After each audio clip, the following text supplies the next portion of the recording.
Eh bien le bonjour à tous, j'espère que vous allez très bien, ravi de vous retrouver pour cette nouvelle vidéo consacrée à l'actualité du MotoGP. Et pour commencer, on a une petite mais très bonne nouvelle, on a donc appris officiellement le retour de Dani Pedrosa en MotoGP avec une wildcard. Ça sera donc lors du prochain week-end MotoGP sur le circuit de Jerez. A noter aussi qu'on aura donc une wildcard pour Honda avec la présence du pilote test Stefan Bradl, mais aussi une wildcard pour Aprilia avec la présence donc de Lorenzo Savadori. Alors maintenant, pour revenir sur Dani Pedrosa, il n'y a pas énormément de choses à dire, à part que j'ai très hâte de voir ce que ça va donner. L'année dernière, Dani Pedrosa avait donc fait une wildcard aussi sur ce circuit de Jerez. Il avait été époustouflant. Jerez, on sait que c'est un circuit qu'il aime énormément. Bon, bah peut-être un Dani Pedrosa capable de se battre pour le podium. Bon, on s'enflamme déjà dès le début de cette vidéo. C'est complètement fou d'imaginer ça d'un pilote wildcard, mais Dani Pedrosa, c'est Dani Pedrosa. Et voilà, j'ai envie de rêver. Bon, évidemment, sûrement qu'il y a de grandes chances qu'il soit pas sur le podium quand même, hein, n'abusons pas. Mais voilà, s'il est déjà capable de se battre dans le top 10 et dans le top 5, ça serait vraiment magnifique. Et si on pouvait même avoir une petite bataille avec le jeune crack Pedro Acosta, entre d'un côté la jeunesse de Pedro Acosta et de l'autre côté l'expérience de Dani Pedrosa, ça serait vraiment génial. On verra bien ce qui se passera. Allez, maintenant pour deuxième sujet, on va donc rester encore dans le giron KTM et continuer de parler de Pedro Acosta. Bon, je pense que vous l'avez pas raté, on en a déjà tellement parlé. Pedro Acosta fait des débuts absolument exceptionnels. L'Espagnol est hors norme dans ce début de saison 2024 et on commence à avoir pas mal de rumeurs sur son cas. Déjà sur une possibilité d'aller signer dans le team usine dès la saison prochaine, dès la saison 2025.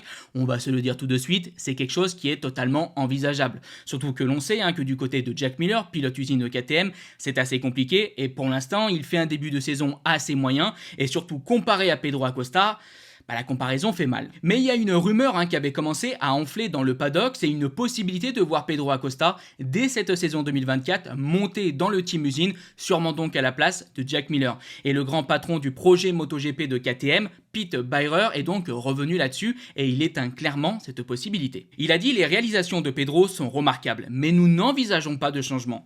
Tous nos pilotes ont des contrats flexibles qui leur permettent de courir pour n'importe quelles équipes sous notre bannière. Mais un remaniement en cours de saison n'est pas prévu. Voilà donc les quelques propos de Pete Beirer et je trouve que c'est intéressant parce que dans un premier temps, voilà, ça met de côté donc cette rumeur. Définitivement, Pedro Acosta va rester chez GasGas pour cette saison 2024, pour l'intégralité de cette saison 2024 et c'est bien normal et c'est aussi donc normal que Jack Miller ait la possibilité de défendre sa place tout le long de cette saison au vu donc de son contrat. Mais ce que je trouve aussi intéressant dans un second temps dans ce paragraphe, c'est justement quand Pete Beirer parle de contrat flexible. Ça laisse bien comprendre que clairement il y a une véritable opportunité pour Pedro Acosta de monter chez KTM Usine en 2025. Et au vu de ce qu'il réalise dans ce début de saison, alors oui, c'est que le début de l'année, il y a encore beaucoup de week-ends qui vont passer, mais j'ai quand même l'impression que l'ascendant est déjà pris et à mon avis, Pedro Acosta a de grandes chances de continuer à être aussi performant et surtout continuer d'être plus performant que Miller. Donc je me mouille un peu, entre guillemets, je pense qu'en 2025, Acosta prendra clairement la place de Miller. Allez, maintenant avec ce troisième sujet, je voulais une nouvelle fois revenir un peu sur la situation de Honda après ce week-end sur le circuit d'Austin. On en avait donc précédemment parlé dans une précédente vidéo où on se faisait aussi justement un sujet sur le constructeur japonais et je vous disais attendre énormément justement le week-end d'Austin pour se rendre compte du niveau général de cette moto. On sait que justement le circuit d'Austin a toujours bien fonctionné pour cette moto. Ça a été évidemment le cas pour Marc Marquez qui a 7 victoires, 7 podiums et 7 pole positions en 10 ans si je ne me trompe pas sur ce circuit. On sait évidemment que l'Espagnol est très fort et que sa moto a très bien fonctionné sur ce circuit, mais c'est aussi le cas pour d'autres pilotes. Justement, la saison dernière, Alex Rins sur la moto LCR a gagné ici à Austin. Donc beaucoup d'attentes évidemment pour Honda sur ce circuit américain.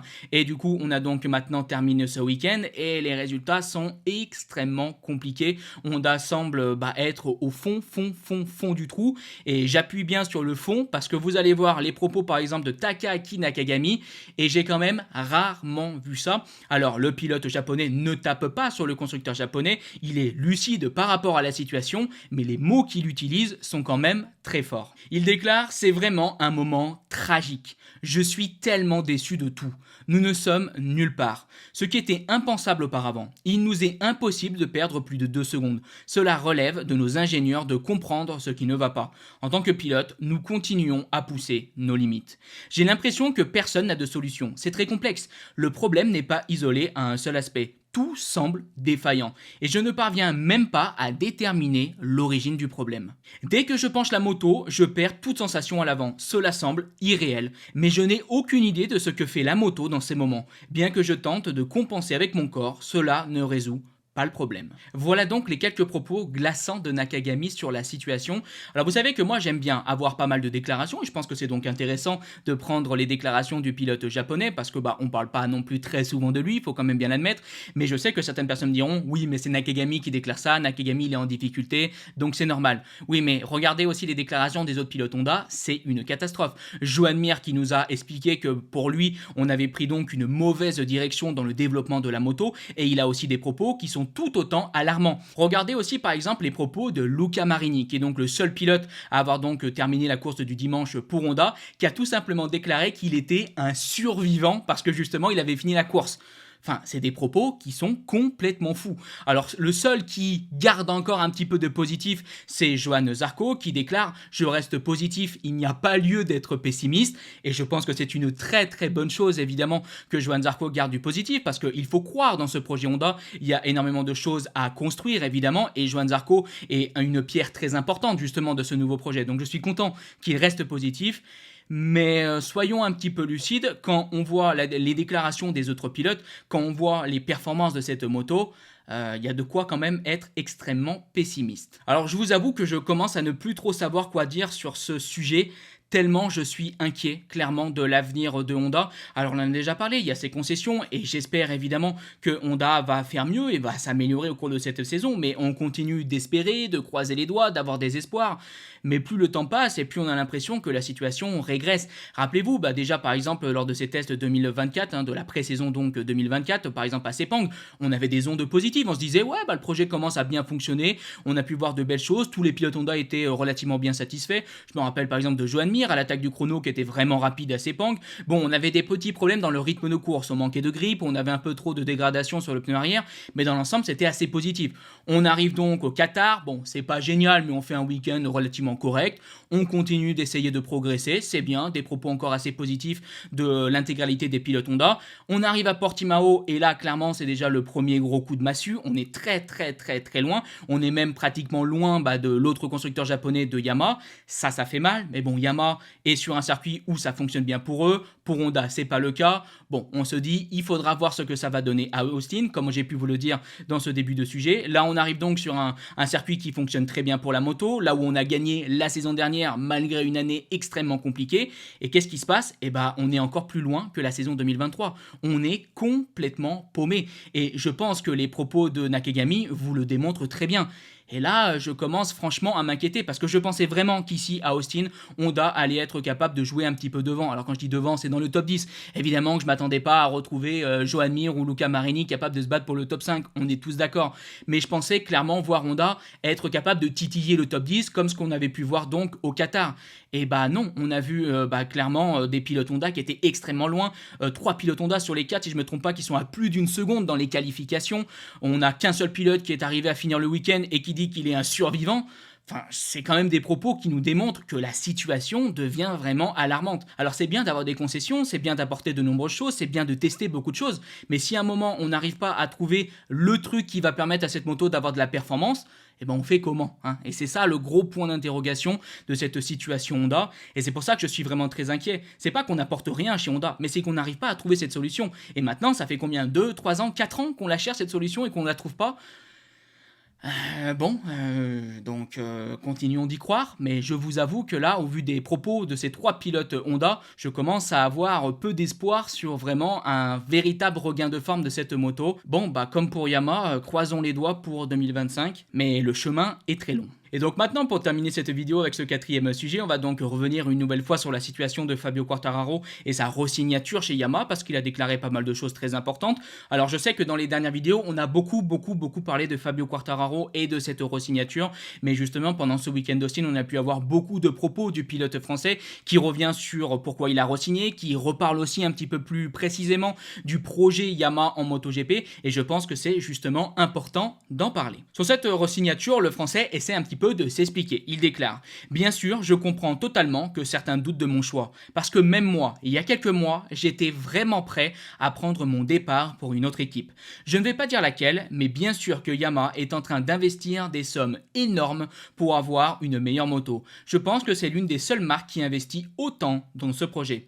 Déjà cette année, on va voir des améliorations. Je pense que cette année, ce sera très difficile de déjà se battre pour quelques podiums, mais je pense que cette année va être très importante pour les 2 prochaines. Sincèrement, j'ai aussi un ego, j'ai une fierté. On a gagné avec Yamaha, on est descendu au plus bas pendant ces 2 dernières années. Je compte aussi celle-là. J'ai envie de remonter avec la marque qui m'a donné l'opportunité de changer ma carrière, avec la marque qui a fait changer ma vie. Un autre point intéressant, on lui a donc justement parlé de l'offre d'Aprilia, qui était économiquement beaucoup plus basse que celle de Yamaha, et le pilote français par rapport à tout ça a répondu: On va pas se mentir, je pense que oui, en tant que pilote, j'ai une valeur, et Yamaha le sait très bien. Je suis honoré qu'une marque comme Yamaha mise sur moi. Cela fait plusieurs années que je suis avec eux. La raison numéro 1, bien sûr, c'est le projet pour les prochaines années. Sur le plan financier, je pense que ça a été une petite partie qui a été prise en compte sur ce contrat. Voilà donc cette première partie de propos de Fabio Quartararo. Il va y en avoir une autre juste après, où justement il revient un petit peu plus précisément sur le projet Yamaha, avec des informations que je trouve assez énigmatiques, mais on en parlera juste après.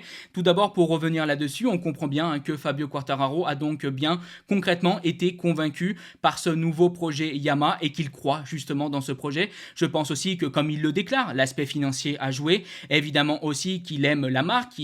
Pour lui, cette marque est importante. C'est Yamaha qui lui a permis de venir en MotoGP. C'est Yamaha qui lui a permis d'être champion du monde. Et tout ça, évidemment, ça pèse dans la balance. J'espère maintenant que ce qu'a vu Fabio Quartararo, ce qu'a entendu Fabio Quartararo et le fait qu'il croit justement dans ce nouveau projet, ça se concrétise concrètement à l'avenir. Parce que quand tu vois par exemple ce qui se passe chez Honda, quand tu vois quand même ce qui se passe ces dernières années chez Yamaha, j'ai plus peur que je suis confiant, mais bon, on verra bien.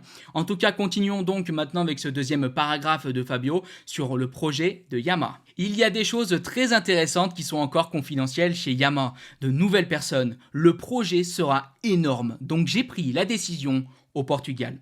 Pour moi, c'est bien parce qu'au Portugal, j'ai reçu beaucoup d'informations qui ont fait que j'ai voulu rester. D'abord pour le projet que Yamaha met en place pour l'avenir depuis janvier. Ce qui a fait que j'ai voulu vraiment rester, c'est qu'on a totalement changé les méthodes de travail. Lors du test en Malaisie, une chose ne fonctionnait pas et des ingénieurs voulaient l'abandonner. Mais de nouveaux ingénieurs ont dit on va résoudre le problème et ça a fonctionné. Évidemment, comme je l'ai dit, il y a des choses confidentielles pour l'avenir qui seront énormes. Yamaha investit beaucoup dans le projet. C'est ma 6e année avec Yamaha et le fait qu'ils veuillent vraiment me garder montre leur loyauté envers moi. Je pense que l'une des raisons est que le budget pour améliorer la moto est très élevé chez Yamaha. Je pense que l'arrivée de Massimo Bartolini de chez Ducati apporte de très bonnes idées et que Yamaha peut y arriver rapidement. Mais pas super vite parce qu'on a besoin d'un peu de temps. Je pense que c'est une chose super importante. L'an prochain, ce sera déjà assez différent. Voilà donc ces quelques propos de Fabio Quartararo sur le projet de l'avenir de Yamaha. Des choses qui sont donc confidentielles, un projet qui sera énorme. Bon, ça fait quelques points qui sont positifs, on va donc se contenter de tout ça. Je sais pas comment vous allez prendre ça, parce que de l'espoir, on en a déjà depuis tellement de saisons, on a été tellement déçus, que bon, évidemment qu'on a envie d'y croire, et c'est comme pour Honda, je me répète un petit peu, on a envie de croire en un renouveau, on a envie de croire que ce projet va être énorme, et je suis sûr que Fabio Quartararo a vu des choses exceptionnelles, évidemment que Yamaha investit beaucoup d'argent, évidemment que le projet est en train d'être révolutionné, évidemment qu'on a pris énormément de nouveaux ingénieurs, justement Massimo Bartolini, qui est quelqu'un qui était extrêmement important au sein du giron Ducati, donc oui, il y a beaucoup de choses positives, mais on est tellement loin des autres constructeurs européens. Je me répète assez souvent, mais il va falloir pour les 2 constructeurs japonais, donc pour Yamaha, trouver quelque chose qui permet de gagner de la performance, mais surtout gagner plus de performance que les Européens si on veut rattraper notre retard. Parce que je rappelle qu'au cours de cette saison, finalement, sur l'ensemble des 3 week-ends, la Yamaha est plus rapide que celle de 2023. Ça veut donc dire que la moto s'est améliorée. Mais le souci, c'est que les Européens se sont tellement améliorés que finalement, on est encore plus loin que la saison dernière. Donc oui, c'est bien de révolutionner ce projet, oui, c'est bien d'apporter de grandes choses, et je suis très content que Yamaha le fasse, et il faut être positif avec ça. Mais il y a tellement de retard à rattraper que je me dis que espérer voir Yamaha faire de bons résultats la saison prochaine, ça va pas être facile. Maintenant, Yamaha est un constructeur exceptionnel, l'un des plus grands constructeurs historiquement de cette catégorie. Comme le dit Fabio, il y a beaucoup de choses, beaucoup d'argent, on a des choses qui sont encore secrètes, un projet qui pourrait donc être énorme. Alors rêvons et essayons d'y croire concrètement dès l'année prochaine. Je ne pense pas qu'on peut parler de victoire ou de championnat du monde la saison prochaine, de se battre pour le championnat du monde, mais espérons déjà retrouver cette Yamaha capable de jouer des top 5 et essayer surtout d'avoir des résultats aux avant-postes qui sont plus constants et ne pas être uniquement un petit peu mieux sur des pistes qui favorisent donc un peu la moto, qui favorisent donc un petit peu la Yamaha. Je l'espère. J'espère vraiment retrouver tout ça. Fabio a l'air d'y croire. Fabio est le premier intéressé. Fabio a beaucoup plus d'informations que nous. Donc j'ai envie de dire, montons dans le train et let's go. Hein. On va croire dans ce nouveau projet Yamaha. J'espère vraiment que cette fois-ci c'est la bonne. Et espérons, comme on a pu le dire pour Honda, que Yamaha, avec ce nouveau projet, trouve ce quelque chose qui va permettre de gagner de nombreux dixièmes. On en a clairement besoin. Donc voilà, pour moi on arrive donc à la fin de cette vidéo. Je sais que pour les deux constructeurs japonais, on en a beaucoup parlé ces derniers temps, mais c'est vrai que lors du week-end d'Austin, il s'est passé de nouvelles choses, on a eu de nouvelles informations, de nouvelles déclarations, et je pense que c'était donc important une nouvelle fois d'en parler, mais je pense que maintenant, à l'avenir, pour les prochaines vidéos, on va beaucoup moins parler des deux constructeurs. Bon, voilà, en tout cas, si cette vidéo vous a plu, n'hésitez pas à la liker, partager, commenter. On se donne donc rendez-vous dans quelques jours. Je vous dis bye bye les potes. Ciao.